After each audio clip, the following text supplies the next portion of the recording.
নূহ আলাইহিস সালামের একজন সন্তান ছিল কেনান। নূহ আলাইহিস সালাম সন্তানকে বারবার বললেন, সন্তান তুমি নৌকায় আরোহণ করো। ইয়া বুনাইয়ারকাম মা'ানা ওয়ালা তাকুম মা'আল কাফিরিন। হে আমার বৎস, তুমি নৌকায় উঠো। এর মধ্যে আরো কথা আছে, নৌকায় উঠো মানে ওই নৌকায় উঠার জন্য শর্ত হলো ঈমান আনতে হবে। সন্তান তুমি কাফেরদের সঙ্গ ত্যাগ করে ঈমান আনো, আমাদের সাথে নৌকায় চড়ো। ওয়ালা তাকুম মা'আল কাফিরিন, তুমি কাফেরদের সঙ্গে হয় না। নূহ আলাইহিস সালাম সন্তানকে বারবার বলছে, সন্তান ওই নৌকায় চড়ে নাই। সন্তান বলে, বাবা আমি ওই পাহাড়ের চূড়ায় চলে যাব, ওই জায়গায় পানি পৌঁছাতে পারবে না। কিন্তু নূহ আলাইহিস সালামের সময়ের এই প্লাবন সাধারণ প্লাবনের মতো ছিল না। মুফাসসিরিনে কেরাম বলেন, গোটা পৃথিবীর একটু জায়গাও শুকনা ছিল না, সমস্ত জায়গাগুলো পানি দ্বারা পরিপূর্ণ হয়ে গেছে। ওনার সন্তানও মারা গেছে। কিয়ামতের দিন আল্লাহ তাআলা নূহ আলাইহিস সালামকে এই কথা বলবে না, ও পয়গম্বর নূহ, কেন আপনার সন্তান ঈমান আনলো না? আপনি জবাব দেন, এই ব্যাপারে ওনাকে জিজ্ঞাসিত হতে হবে না। কেন হতে হবে না? কারণ নূহ আলাইহিস সালাম সন্তানের ব্যাপারে চেষ্টায় কোনো কমতি করেন নাই, ত্রুটি করেন নাই। কিন্তু হেদায়েতের মালিক তো তিনি না, হেদায়েতের মালিক যিনি তিনি কে?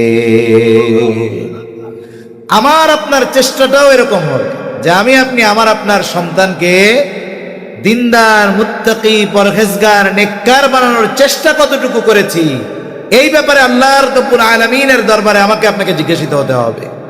এখন অনেক অভিভাবক চিন্তা করে ছোট মানুষ বড় হলে নেককার হয়ে যাবে। এই জন্য অনেক অভিভাবক ছোট বাচ্চাদেরকে দিন শেখানোর ব্যাপারে উদাসীনতা প্রদর্শন করে। এটা কখনো সমীচীন নয়। আমি আপনাদের এই কথা বলতেছি না যে আপনাদের সবার সন্তানদের আলেম বানান, সবার আলেম হওয়া জরুরি না, কিন্তু সবার মুসলমান হওয়া জরুরি। দিন শেখা সবার জরুরি। প্রত্যেকটা মুসলমানের জন্য ওই পরিমাণ দিন শেখা জরুরি, ছেলে হোক বা মেয়ে হোক। যতটুকু দিন শেখার কারণে মাধ্যমে সে নিজে পরিপূর্ণ শরীয়তের উপরে, ইসলামের উপরে চলতে পারবে, এতটুকু আমার যেমন শেখা জরুরি, আমার অধীনস্থদেরকে শেখানোর ব্যবস্থা করাটাও জরুরি।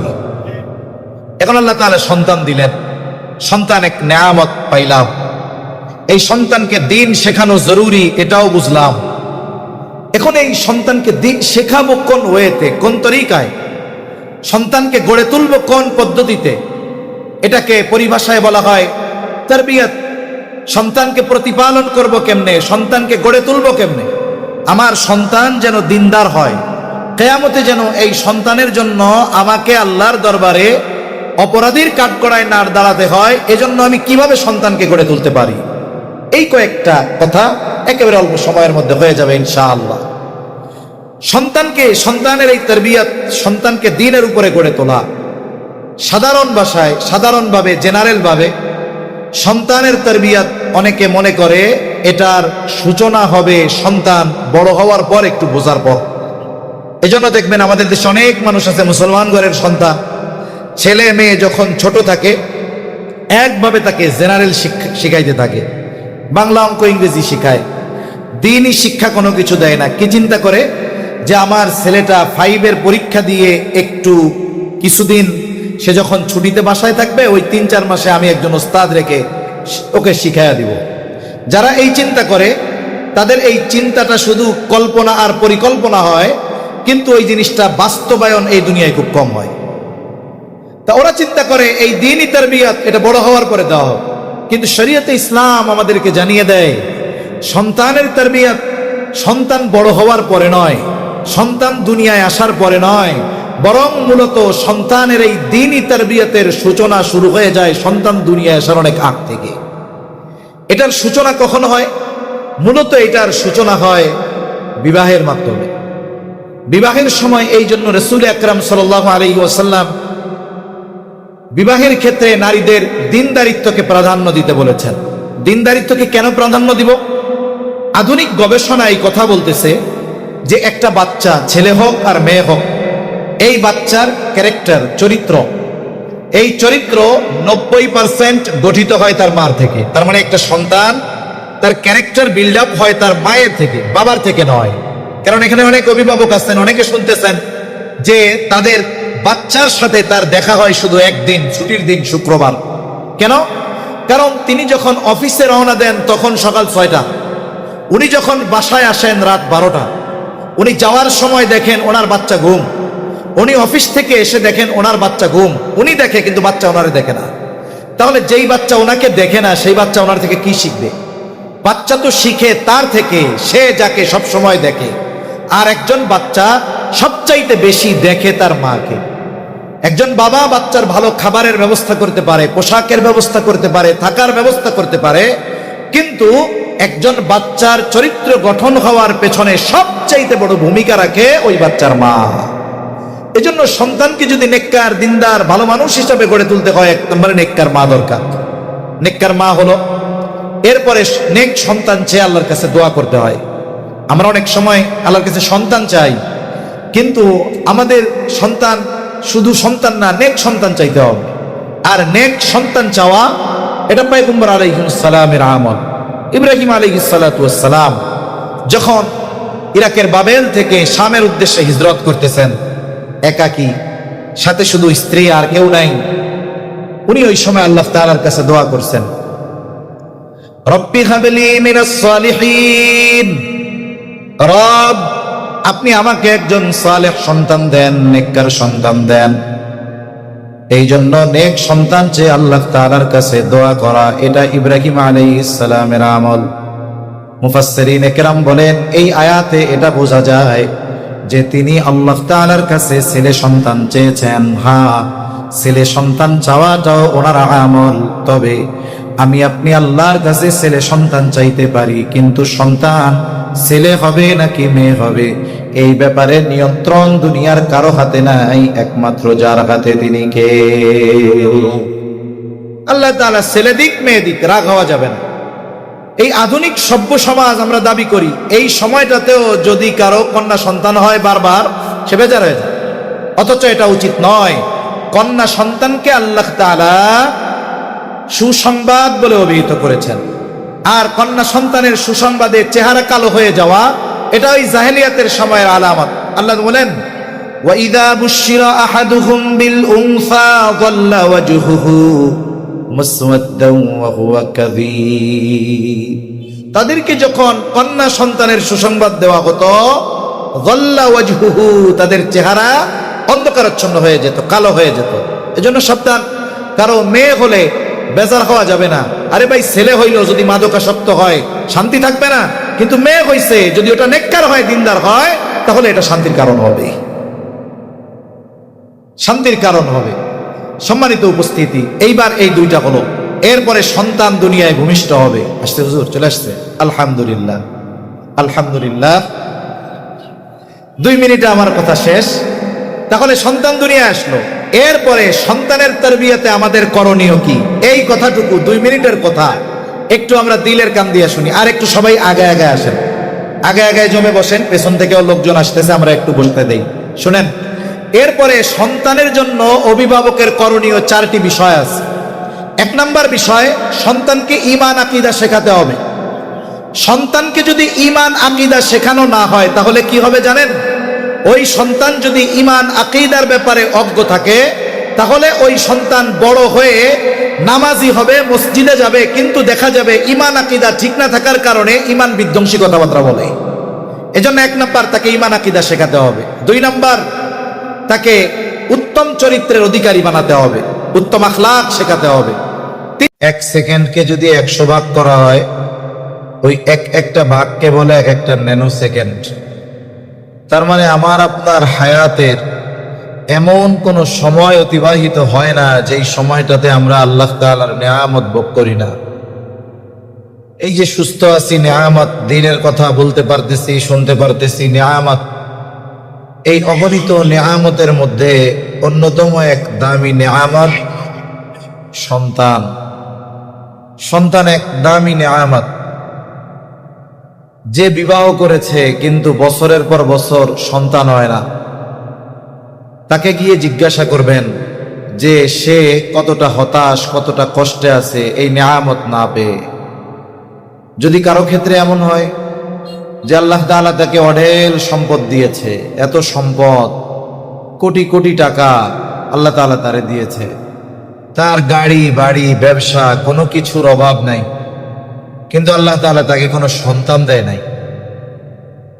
এখন এই ব্যক্তিকে যদি জিজ্ঞাসা করা হয় যে আল্লাহ তাআলা আপনাকে এত সম্পদ না দিয়ে যদি জীবন চলার মতো সম্পদ দিত, আর যদি আল্লাহ তাআলা দুইটা সন্তান দিত, আপনার কাছে কোনটা পছন্দনীয় ছিল?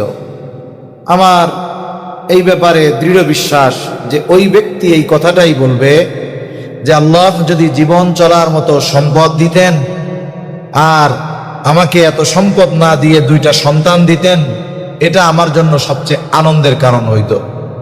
তাহলে বোঝা গেল সম্পদ আছে কিন্তু সন্তান নাই, ওই সম্পদে শান্তি নাই।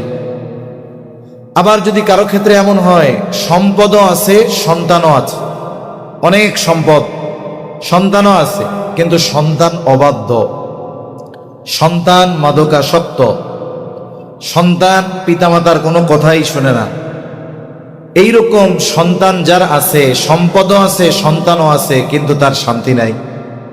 বরং আমরা তো এমন অবস্থা দেখি যে অনেক সন্তান নেশার টাকার জন্য মা বাবাকে হত্যা করে ফেলে। এদেশে এমনও নজির আছে যে মাদকাসক্ত সন্তানের আচরণে বিরক্ত হয়ে বাবা সন্তানকে হত্যা করে ফেলছে, এমনও নজির এদেশে আছে। তার মানে বোঝা গেল সম্পদও আছে সন্তানও আছে, যদি সন্তান বদকার হয় শান্তি নাই।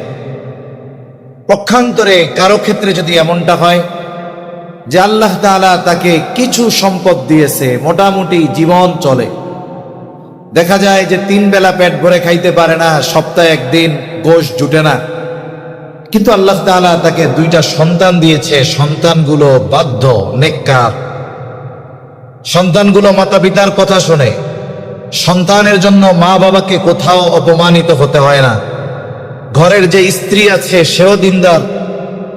এই ব্যক্তির সম্পদ নাই কিন্তু নেককার সন্তান থাকার কারণে তার শান্তি আছে না নাই?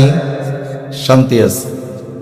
ওই ব্যক্তি তার সম্পদ না থাকতে পারে কিন্তু সে তার ওই নেককার সন্তানদেরকে নিয়ে মানুষের সামনে গর্ব করে, বলে যে আমার হয়তো কিচ্ছু নাই কিন্তু আল্লাহ তাআলা আমাকে বড় নেয়ামত দুইটা সন্তান দিয়েছে। তাহলে মূল কথা হলো সন্তান আমাদের জন্য সবচাইতে বড় নেয়ামত কখন হবে? বলে এই সন্তান যখন নেককার হবে, দিনদার হবে।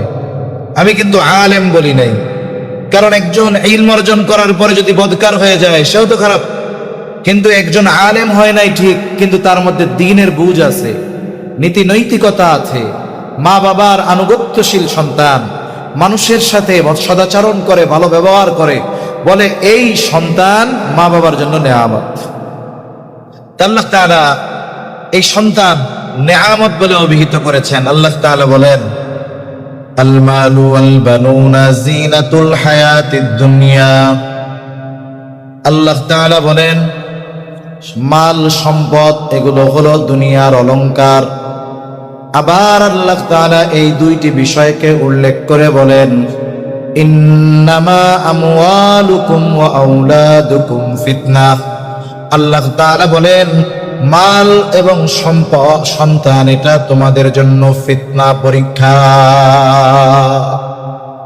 যেই সন্তান আর সম্পদকে আল্লাহ তাআলা দুনিয়ার অলংকার বললেন, আবার আল্লাহ তাআলা ওই সন্তান আর সম্পদকে বলতেছেন এটা তোমাদের জন্য ফিতনা। ওই যে যার সন্তান মাদকাসক্ত, অবাধ্য, এই সন্তান তো পিতামাতার জন্য এক মহা পরীক্ষা হয়ে গেছে। এটা তাকবীর দেন, নারায়ে তাকবীর। আরেকটু জোরে দেন না, নারায়ে তাকবীর। আলহামদুলিল্লাহ, জোরে বলেন আলহামদুলিল্লাহ। আজকের আমাদের এই আয়োজনের মধ্যমণি যিনি, সুলতানুল ওয়াইজিন মাওলানা খালেদ সাইফুল্লাহ আইয়ুবী হাফিজাহুল্লাহ, হযরত চলে আসছে, এই রুমের মধ্যে মাত্র ঢুকছে। আপনাদের যেই অপেক্ষা, এই অপেক্ষার অবসান ঘটছে। আসলে আজকের শুক্রবার আর অন্যান্য শুক্রবার এক না। কেন? অন্যান্য দিন শুক্রবার জ্যাম থাকে একটু কম, কিন্তু আজকে তো আশুরা। হযরত পুরান ঢাকাতে ছিলেন, আর ওইদিকে আপনারা কম বেশি সবাই জানেন এই আশুরাকে কেন্দ্র করে বিভিন্ন ধরনের আচার অনুষ্ঠান হয়। এরপরেও আলহামদুলিল্লাহ হযরত সুস্থতার সাথে আমাদের মাঝে আসছেন। আপনারা যারা এখন বাইরে আছেন, একটু কষ্ট হয়েছে দীর্ঘ সময় গরমে বসে থাকতে, আপনারা মেহরবানি করে চলে আসেন। হযরত দ্রুতই চলে আসবে, আসলেই আমার কথা শেষ। তাহলে সন্তান যদি অবাধ্য হয়, সন্তান যদি বদ্দীন হয়, এই সন্তান হয়ে যায় ফিতনা দুনিয়া এবং আখিরাতে। এই সন্তানের কারণে দুনিয়ায় ওই মা বাবা অভিভাবককে কষ্ট পোহাতে হয়। আল্লাহ না করুন যদি ওই সন্তানের ব্যাপারে মা বাবার কোনো উদাসীনতা থাকে, যে তাদের গাফলতি আর উদাসীনতার কারণে ওই সন্তান লাইনচ্যুত হয়েছে, তাহলে ওই মা বাবা কিয়ামতের দিন ওই সন্তানের কারণে ফিতনায় পড়ে যাবে, পরীক্ষায় পড়ে যাবে। তখন কি হবে?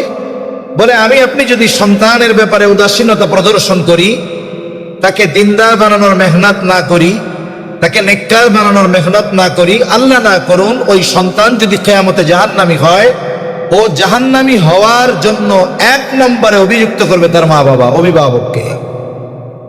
তাহলে সন্তান যদি অবাধ্য হয়, তাহলে দুনিয়া আখিরাতের ফিতনা।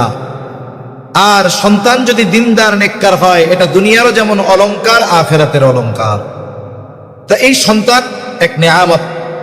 আল্লাহ তাআলা আমাদেরকে যাদের এই নিয়ামত দিয়েছেন, এই নিয়ামত পাওয়ার পর তাদেরকে গড়ে তোলার দায়িত্ব শরীয়তে ইসলাম আমাদেরকে দিয়েছে। আল্লাহ তাআলা আমাকে আপনাকে যেমন জাহান্নাম থেকে বাঁচার জন্য বলছে আল্লাহর হুকুম আহকাম মেনে চলার মাধ্যমে, অনুরূপভাবে আমার আপনার অধীনস্থদেরকে দ্বীন শেখানোর মাধ্যমে জাহান্নাম থেকে বাঁচানোর চেষ্টা করার কথা বলছে।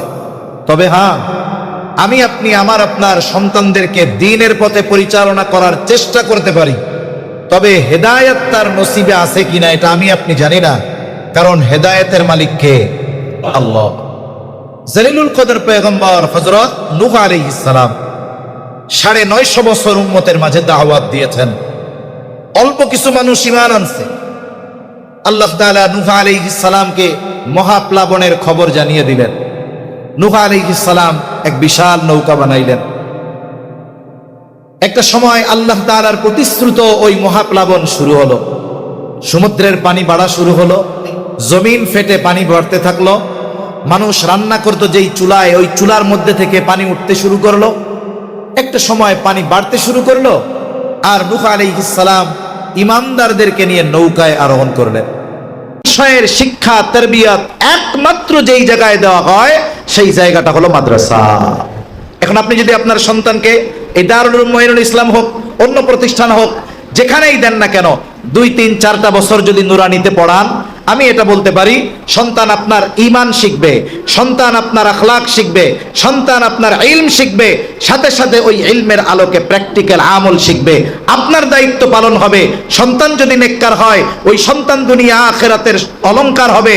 এরপরে আল্লাহ না করুক, আপনার দায়িত্ব পালনের পরে যদি সন্তান অবাধ্য হয়, কিয়ামতে ওই যে নূহ আলাইহিস সালামকে যেমন জিজ্ঞাসার কাঠগড়ায় দাঁড়ানো লাগবে না, আমি আপনিও দায়িত্ব পালন করার কারণে কাঠগড়ায় দাঁড়ানো লাগবে না। কিন্তু যদি এই সময়ের তারবিয়াতে প্রতিপালনে আমরা ভুল করে বসি, আল্লাহ না করুক অনেক হাজি গাজী, মসজিদের সভাপতি, কবরস্থানের সেক্রেটারি হয়তো কিয়ামতের দিন আল্লাহর আদালতে ধরা পড়ে যাবে। আল্লাহ সুবহানাহু ওয়া তাআলা আমাদের সন্তানকে যথাযথ প্রতিপালনের মাধ্যমে দুনিয়া আখিরাতের অলংকারে পরিণত করার তৌফিক আল্লাহ দান করেন। আমিন।